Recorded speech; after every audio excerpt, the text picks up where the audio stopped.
ஐயா அவர்கள் 45 ஆண்டுகாலமாக ஒட்டுமொத்த சமுதாயத்திற்கும் ஒரு பாதுகாவலராக இருந்து வருகிறார். இந்த இடஒதுக்கீட்டின் நாயகர் மருத்துவர் ஐயா அவர்கள் 45 ஆண்டுகாலமாக போராடிய விளைவாக இந்த தமிழக அரசு 1808 நாட்கள் ஆகியும் உச்ச நீதிமன்றம் தீர்ப்பு வழங்கும் வன்னியர்களுக்கு தனி உள்ளிடஒதுக்கீடு தர மறுக்கின்றது இந்த திமுக அரசு. இந்த திமுக அரசை கண்டித்து பாட்டாளி மக்கள் கட்சியின் தலைவர் மருத்துவர் சின்னையா அவர்களின் தலைமையில் நடைபெறவுள்ள வன்னியர்களுக்கு தனி இடஒதுக்கீடும் தமிழகத்தில் உள்ள மற்ற சமுதாயத்தினருக்கு ஜாதிவாரி கணக்கெடுப்பு எடுக்க சொல்லியும் வலியுறுத்தி நடைபெறவுள்ள ஆர்ப்பாட்டத்திற்கு கடலூர் மேற்கு மாவட்டத்திலிருந்து விருத்தாச்சலம் சட்டமன்ற தொகுதியிலிருந்தும் திருவள்ளூர் சட்டமன்ற தொகுதியிலிருந்தும் குறைந்தபட்சம் 10,000 நபர்கள் கலந்து கொண்டிருக்கிறார்கள்.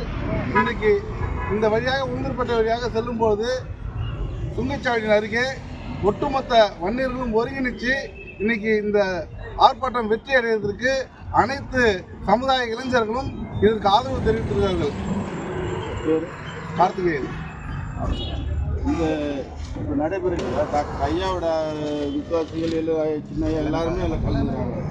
இன்று நடைபெற உள்ள விழுப்புரத்தில் நடைபெறவுள்ள ஆர்ப்பாட்டத்திற்கு பாட்டாளி மக்கள் கட்சியின் தலைவர் மருத்துவர் சின்னையா தலைமையில் நடைபெறவுள்ள ஆர்ப்பாட்டத்திற்கு சமூக நீதி போராளி மருத்துவர் ஐயா அவர்கள் வாழ்த்து தெரிவித்துள்ளார்கள். அதன் அடிப்படையில் சமூக நீதி போராளி மருத்துவர் ஐயாவின் ஆசையுடன் நடைபெறவுள்ள ஆர்ப்பாட்டத்திற்கு ஒட்டுமொத்த பாட்டாளிகளுமே கலந்து கொள்கிறார்கள்.